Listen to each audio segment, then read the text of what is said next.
The average person I read opens up Instagram 150 times a day. Come on. 150 times. So if you're not doing that much, because I certainly am not, somebody else is doing it Double a whole that. lot more, which is really, really scary. But that's by design. Like you said, companies, from product design, they're putting fortunes in to understand why we do what we do. And Variable reward, dopamine pops, all that stuff. Exactly. And so if you're picking up the phone the first thing in the morning, the challenge is a number of reasons. This is a challenge. First of all, there are these 4 primary brainwave states. Beta is what you and I are in right now, we're awake. Delta is when you're fast asleep.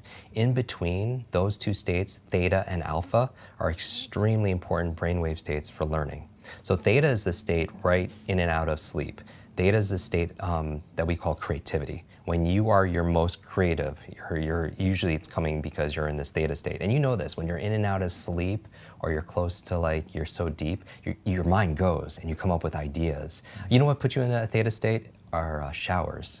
Oh, really? You ever notice when you're in the shower, you come up with some of your best ideas? Yeah, and your brain kind of drifts. It does, because you're in that brainwave state. So a big part of my work is taking the invisible and making it visible. When I do these demonstrations, I always tell people that I do it because I want you to see that there's a method behind the magic. That when somebody does something that's extraordinary in athletics, in education, in technology, with the human body, there's always a trail, because genius leaves clues. And a lot of times these geniuses, and I say genius not like IQ, I mean people who excel in their area of expertise, they don't know how they're doing it because they're unconscious about it. Right? Because they've been doing it second nature to them for so long. And so what I like to do is deconstruct that and then show people how to learn it more quickly. But when you're in this theta state, showers put you in a theta state. That's why I took 5 showers, Brian, this morning, just to prepare for this conversation Well, I'm having with you. Above theta, though, is this state called alpha, right below beta, where you're most aware and awake. Alpha is a state of learning. Accelerated learning. It's a state of relaxed awareness. This is a state we go into when we meditate, because your critical mind is set aside and you just absorb information unconsciously. You know what puts you into an alpha state? Television. You ever notice that if somebody's watching the game or somebody's watching their favorite TV show and you're trying to have a conversation with them and they literally are in trance, they don't hear you because of the television programming? Which might be an interesting word, programming and putting people into a trance. But that's the alpha state. That's where information is just going inside your mind. So we train people how to learn languages faster, learn facts better by putting them into an alpha state, a relaxed state of awareness. And we can do that by design. And people don't realize this. And this is the whole thing. I really think this should have been taught back in school, because school was a great place to learn what to learn. Math, history, science, Spanish, important subjects on what to learn. But how many classes were on how to learn? Does that even exist these days? No, that's what I'm saying. How many classes were on how to think critically, how to make good decisions, how to solve problem, how to focus and concentrate, how to read faster, how to remember more, right? Even they teach you 3 R's in school: reading, writing, arithmetic. But what about remembering? What about recall? What about retention? Right? Socrates says there is no learning without remembering, and that's really the basis of it all. But I would say that knowing you're in this alpha theta state first thing in the morning, you're very suggestible, right? And if the first thing you're picking up is your phone, then that really is rewiring our brain for 2 things: the dangers. That's going to really decrease your level of productivity and performance. Number 1, it's training you to be distracted. And we talked about that. Every like, share, comment, everything is just making you just pay attention to everything else, and rewiring your brain. So when you're having a conversation with somebody, you can't even focus because you've trained your brain to do otherwise. And that's why mindfulness is so important, whether it's meditation or something else, because it's not that I don't meditate every single day just to be at peace and be in the Zen state. I do it because it's a mental exercise. It improves my cognitive capabilities, meaning that when my mind goes somewhere else, that's the opportunity, because when I pull it back with my breath or visualization, I built that muscle. Because here's really the basis of my work is really about taking nouns and turning them into verbs. So what do I mean by that? It's like so many people, they wake up and say, oh, I hope I have energy today, or I have motivation today, things that they have, right? I have creativity so I can write today or make videos, or I have memory, or I have focus or concentration. Those aren't things you have, those are things you do. And so you don't have love, you do loving things. You don't have energy, you do things that give you energy. Just like that applies, same thing with learning. You don't have focus, there's a process for doing focus. You don't have a memory, there's steps to improve your memory or to remember things better. Creativity is not something you have, there's actually a process for creativity. So you should never suffer from writer's block or anything else like that, because that's where if you don't understand how you work, when I was talking about self-awareness and understanding ourselves, I think if somebody wants to improve their esteem, the self-esteem overnight, just study your brain. Like you'll get a boost of confidence and pride like instantly, because it is the most incredible, I don't even know what to call it, a device, a supercomputer, what, in the whole universe. It's not just about going out to Mars and all these other places. I want to go in here, because this controls what? Everything, our careers, our income, our health, our relationships, whether or not you get, complete.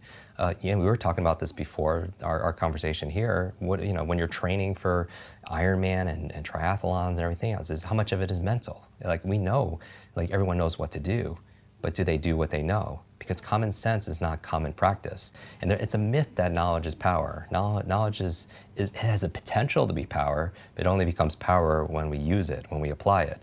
Like people think they should get points for buying books and sitting on the shelf, and it just sits there and becomes like shelf help, not self-help, right? Self-help, yeah. Or somebody will go and learn something. They'll listen to a podcast like this or a show, or they'll go to a conference. They'll pay all this money, but they don't do anything with what they learn.